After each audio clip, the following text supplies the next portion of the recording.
The Sega Saturn is such a weird console for Sega. If I were to describe it, it just felt like a filler console until we got the Dreamcast. The same can be said for the Sonic series at this time though. We didn't really have any mainline Sonic games for the Saturn. Nearly every game that we had was either a spin-off or a port. But if I were to choose the game that would be the closest thing to mainline, I would probably say Sonic 3D Blast. Now, this port was a port from the Genesis, which is a pseudo 3D Sonic game in a similar vein to Donkey Kong Country. And it's definitely a 3D game on the Genesis. And when looking at it at first glance, it's just a port of Sonic 3D Blast. But when we take a deeper dive into both games, the difference starts to become more apparent. So in today's video, I want to compare the Genesis and Saturn versions of Sonic 3D Blast to see how they compare. The battle of mid, if you will. And like always, if you guys enjoyed the video, make sure to subscribe. It helps me out and it helps my channel grow. But without further ado, let's get into the first thing that you'll probably notice right off the bat. So at the beginning of both versions of the game, you have this small animated intro that plays at the beginning of the game. The Genesis version is obviously lower quality because it's a 16-bit console shitting bricks trying to play a pre-rendered video. So the video is hella bit compressed, and it's literally like 13 seconds video of Sonic running on Flicky's island. The camera pans around him a bit, he jumps towards the camera, and boom, it's done. But for the Saturn, it was completely reanimated.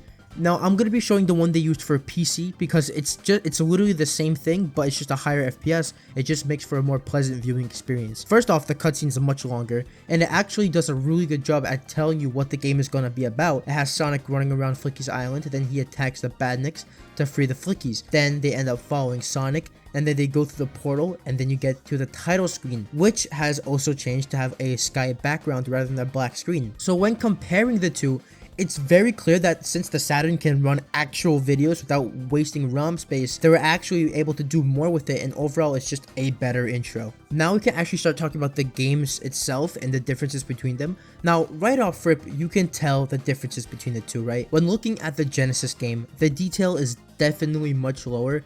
Despite both games having a similar vibe, like the checkerboard floors, the Genesis sticks to each floor tile being like one solid color, while the Saturn version makes it look distinct, like actual granite or some type of stone, adding to the detail of the world. And overall, all the detail in the textures from the floor to the rocks makes this whole game have a more earthy feel and makes it feel more grounded than the Genesis game. But that's what really separates the game's looks though. The Saturn is able to get those little details that the Genesis just cannot produce. For example, the flowers on the edge of the cliffs in Green Grove Zone in the Genesis version are just static, but in the Saturn version, it's animated and the flowers actually, do a little jig. And the bridge that Sonic crosses in the Saturn version is actually a 3D model that moves and bends depending on where Sonic is standing on the bridge, but in the Genesis version, it's just a static bridge. The same thing goes for the water in the Saturn version.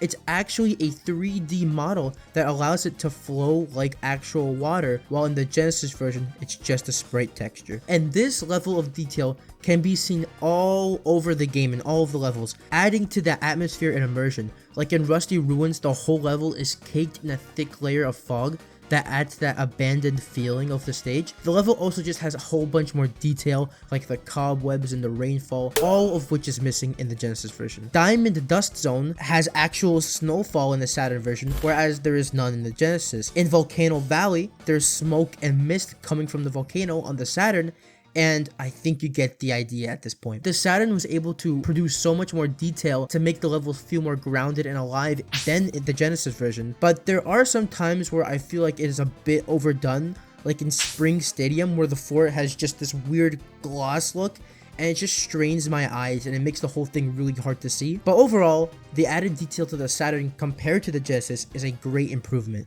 Up next, we have to talk about the music. In most port situations, the music for a Sonic game is mostly just changed to better take advantage of the hardware, like Sonic Colors DS. But here, the soundtrack is completely changed compared to the Genesis version. The composer for the Genesis version consists of everyone's favorite Jun Sonoe, along with Tatsuki Maeda, Masura Setsumaru, and Seiruro Okamoto, while the Saturn soundtrack was composed by Richard Jacques, who made the music for Sonic R, Sonic All-Stars Racing Transform, and Black night. So both soundtracks are pretty stacked, all things considered. Now personally, both of these soundtracks are really good on their own, but there are a bunch of differences. If you like the traditional sounding Genesis music that Sonic has produced for like every game, especially for Sonic 3, you're really gonna like this soundtrack. And some soundtracks even get repurposed for later games, like Green Grove and Panic Puppet get reused for Twinkle Park and Windy Valley in Sonic Adventure. And no complaints there because they're really good tracks. But if you want something that's more atmospheric, then I would definitely go for the Saturn soundtrack. The music in that version of the game definitely feels grander, and it feels like it's trying to fit the vibe of each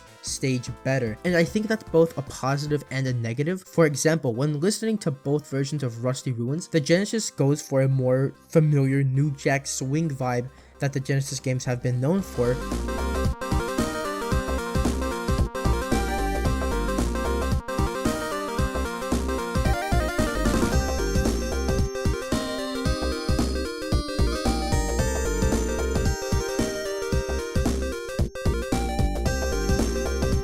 But when listening to the Saturn version, it's a more adaptive soundtrack, trying to match the environment. It's a bit more slower, more ambient sound to it, using more wind instruments, and overall it just makes you feel like you're in an old dilapidated ruin area.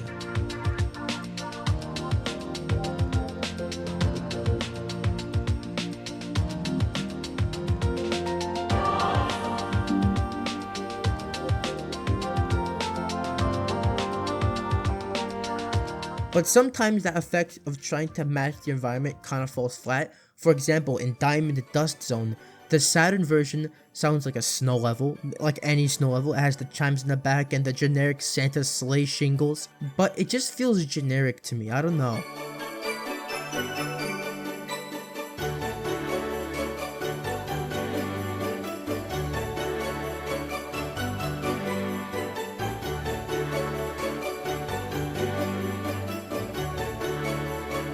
While the Genesis track has this really nice sound to it, it feels energetic and it always keeps it on a high note to have a more upbeat tone to it, and I just feel like that track fits it more.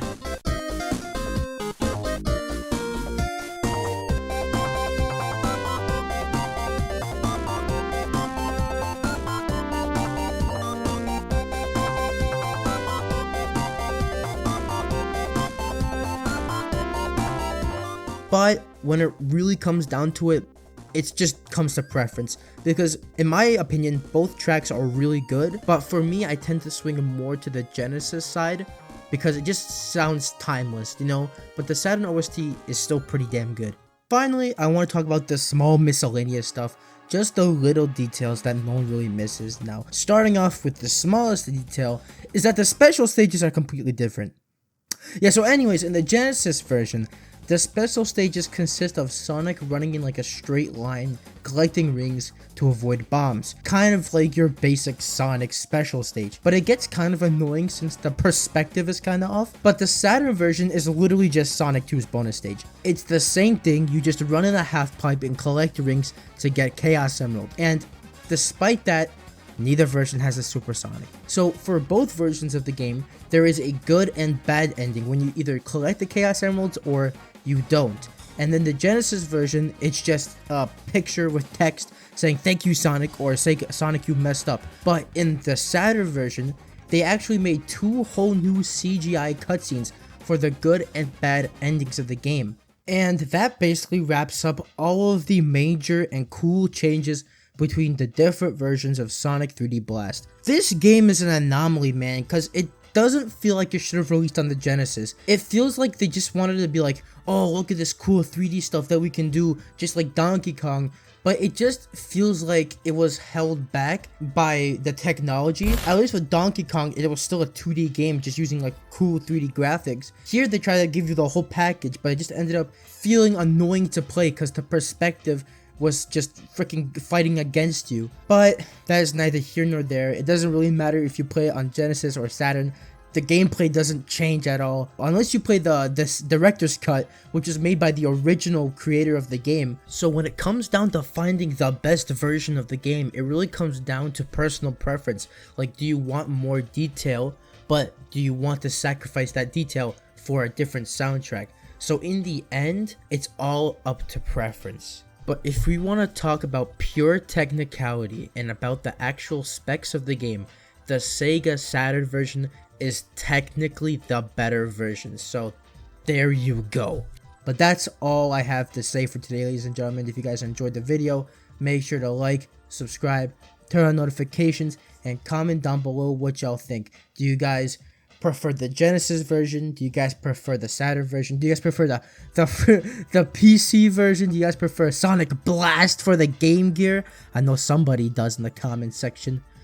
I remember playing this game on the at-game Sega Genesis. If y'all remember what the fuck that is, it's like this. It was like the shitty version of the Sega Genesis Mini before the Sega Genesis Mini came out, and you know it was really shitty way to play Genesis games. The audio was really shit.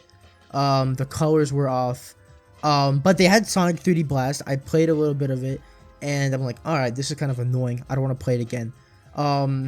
That's actually that thing was so shit. It was the reason I got a real Sega Genesis. I returned it and I just got a real Sega Genesis off of eBay. I got all the parts, I got all the games I wanted, and yeah, now I just have a regular Sega Genesis. And then they released the Sega Genesis Mini, which is, I mean, it's cool, but nothing beats the original. You know what I'm saying? But yeah, that's really all I gotta say for today. Hope y'all enjoyed the video, and I'll see y'all in the next one. Bye bye.